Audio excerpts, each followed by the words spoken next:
Today I'm going to explain why in some cases it might be better to keep an old toilet that uses a lot of water when you flush it as opposed to replacing that toilet with a new high efficiency one. Excuse me. Here's the reason why. In this particular case, this is an older house. It has cast iron sewer lines. In this case, those lines go to a septic system.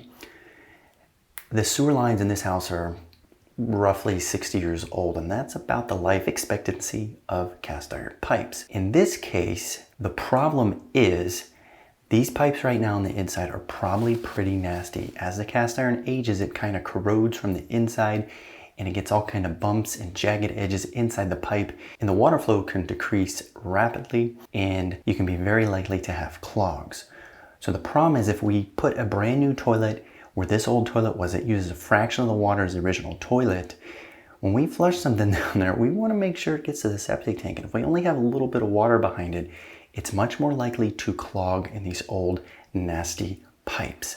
So in this case, we're going to go ahead and leave the old high water usage toilet to make sure we get the water volume, the water pressure, and the lube from the water to push everything that needs to go all the way to the septic. And what we'll probably do here is remodel this bathroom in the upcoming future, maybe a year, maybe a few years. At that point, we'll address the plumbing, and then we can go ahead and put in a new high efficiency toilet, which would make tons of sense. But today, to try to milk some life out those cast iron pipes, we're going to use the high flow old toilet just to give us some insurance that everything that needs to get to the septic gets to the septic. So thanks for watching. I hope you found this video helpful. If so, please consider subscribing. Thank you. Okay, so first thing I'm going to do is I'm going to remove the bags that I'm using to block the gases.